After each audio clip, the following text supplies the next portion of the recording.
はい。というわけで皆さんどうもこんにちは。奥沢でございます。ちょっとね、今、勢いで動画回してて、別に何の準備もなく喋ってるんで、ちょっと今日の動画グダグダかもしれないですけど、まあそんな長い動画ではなくて、ちょっとね、皆さんにね、お見せしたいものがあるので、それをちょっと僕もまださっき触ったばっかりなんで、なんかぜひね、一緒に見ていきたいなと思って、今日やっていこうかなと思うんですけど、それがね、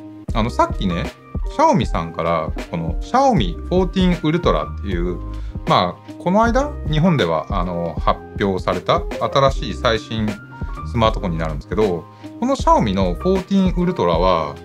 このね、シャオミ14 Ultra フォトグラフィーキットっていう、これがね、さっき触って、うわあ、いいなと思って。で、まあ、ちょっとね、それを今日は皆さんと一緒に見ていきたいなという趣旨の動画でございます。でちなみに本日の動画はシャオミのスポンサードではございません。まあちょっと送ってもらったのは理由があって、まあまたそれは後々何かが起こるとは思うんですけど、で、これはね、シャオミの、新しいシャオミ14 Ultra でございます。ただ今日はこっちじゃなくてメインはこっち。そう。これがね、やばいんですよ。言っちゃえば、スマートフォンケースなんですよ。スマートフォンケースと、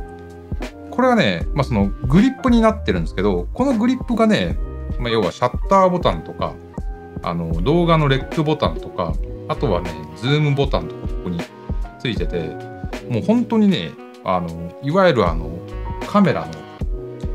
まあこれ、ライカの Q3 ですけど、ライカ Q3 とかのここっすよ、ここ。まさに。こんな感じのが、まあアタッチメントで付けられるっていうのがフォトグラフィーキットなんですけど、これがね、すごくね、よくできてるんですよ。ちょっとまあ、はめてみましょうか。こんな感じで。はい。まあこっちはただの、まあケースっちゃケースなんですけど、まずここに1個ギミックがあるんですよ。ここにね、なんかボタンみたいな、こっちがあるんですけど、これを押しながら、こうひねってやると、これが取れるんですよね。で、付属で、こういったものが、2つついてくるんですよ。で、1つは、このオレンジ色のこいつ。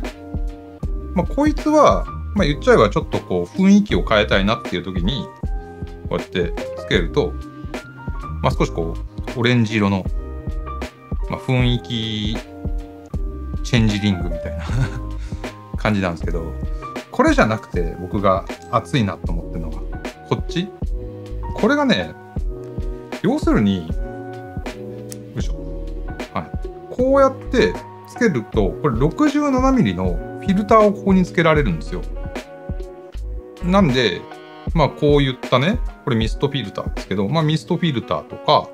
あと ND フィルターとかをここにつけられるんですよ、こうやって。あ、これはいいよ。ほら、こんな感じでつけられるんですよ。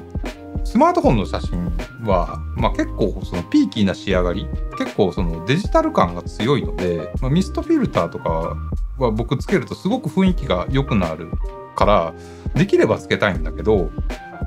まあ、iPhone とかのね、フィルターつけられるサードパーティーのものとかはちょこちょこあったりするんですけど、意外とそれ以外のメーカーのこういったフィルターがつけられるキットって、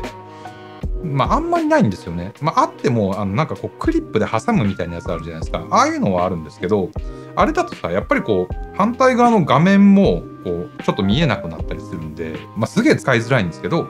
公式でこういうのが出たんですよ。僕ね、前に、ちょっと本当全然別のね、スマートフォンメーカーさんの企画会議に呼ばれて行った時に、それをすごい提案したんですけど、未だに実現してないですね。先を越されちゃった感ありますね、これは。で、さらにこいつ、これがね、スマートなんですよ。まず、まあさっきこれボタンがついてるって言ったのは、まあその通りなんですけど、こっちの内側にね、こう、USB のね、これ Type-C がついてるんですよ。なので、カメラとの接続はこんな感じで、こう、スライドさせて、カチャッとはめてあげると。で、まあ、これだけだとまあこんな感じで簡単に取れちゃうんで、ここにね、ボタンっていうかスイッチがあるので、これをカチッと切り替えてやると、これロックして抜けなくなるんですよ。でこうするとね、もう本当にね、持った感じ、これコンデジです。まあそこまでこのグリップは深くはないんだけど、ただ片手で全然取れちゃいます。スマートフォンって別にグリップがなくても片手で頑張って取ろうと思えば取れると思うんですけど、みんな取らないでしょ。大体こうやって取るじゃないですか。もうこれは片手で全然取れちゃうぐらい安定しますね。でしかもね、このグリップのここってバッテリー内蔵してるんですよ。なんでこれそのグリップ兼外付けバッテリーなんですよ。で中に入ってるのが1500アンペアの、バッテリーなので、そこまでその大容量っていうわけではないんだけど、本体のバッテリーが100% だとしたら 123% 延長できるっていう、これバッテリーも搭載されてるんですよ。でここにシャッターボタンがあるので、これを長押しするとカメラがこっち側で起動してます。で当然ね、半押しもできて、でピントアウトこれでチャッと、撮れると。いやー、これほんとマジでね、スマホで持って撮ってるとは思えない。グリップ一つでこんな変わるんだと思ってすごいカメラ感がね急に出てくるんですよこれ。いや、やっぱカメラってグリップなんだなって思った俺カメラ感って、これはカメラだよ。すごいいいっすよこれ。で他にも今のシャッターボタンとは別にちっちゃいねレックボタンもついてます。なのでこれを押すと中でそのカメラアプリが写真から動画に切り替わってレックが開始すると。ロック状態からカメラアプリを起動するのは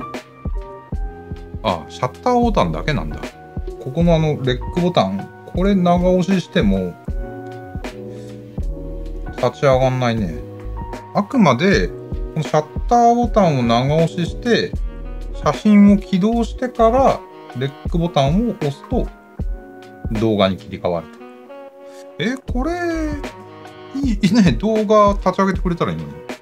それはちょっとシャオミさんぜひアップデートしてほしいかなという気はします。あとはね、ここにズームレバーがこうついてるので、これぐーっと回してやると、本当にこれカメラのズームレバーと同じ感覚です、ここのズーム。あとね、ここにもう一個ね、ダイヤルがついてて、で、露出コントロールできるんですよ。これでこう、暗く、ちょっとこう、アンダー目にしたり、ちょっと排気気味にしてみたりとかっていうのも、ここで調節できます。なんかすごいこれカメラ感がしちゃって、撮り終わったらさ、レンズキャップ探しちゃうんだけど、ここにフィルターとかつけたら、これに傷がつかないように、レンズキャップとかつけたいんだったら、何か、持ってるものとかでも適当につけてもらえばいいんですけど、せっかくだったらね、やっぱりこれ一応ライカと共同開発してるっていうカメラなんで、ライカのこういったレンズキャップとかね、これなんかつけてくれるとかっこいいかなと。っていうだけの動画です、今日は。これにちょっと感動して僕のこのファーストインプレッション、さっき触っておわーっつってテンション上がってたその勢いを皆さんにお届けしたかったっていう動画になるので、写真もね、何枚か撮ってみたんですけど、そっちはね、またそれはそれで語る動画を出そうと思っているので、今日のところは深く語りませんけど、やっぱりこうライカっていうね、僕最近もっぱら写真撮るのはこのライカ Q3 で撮影することが多いんですけど、雰囲気近いっていう感じです、はい、ざっくり言うと。なんでまた作例とね、レビューっていうのは別で動画を作ってアップしようと思っているので、そちらの方をちょっと、お待ちいただければなというふうに思います。はい、というわけで本日の動画は以上でございます。では皆さん次の動画でお会いしましょう。ピース。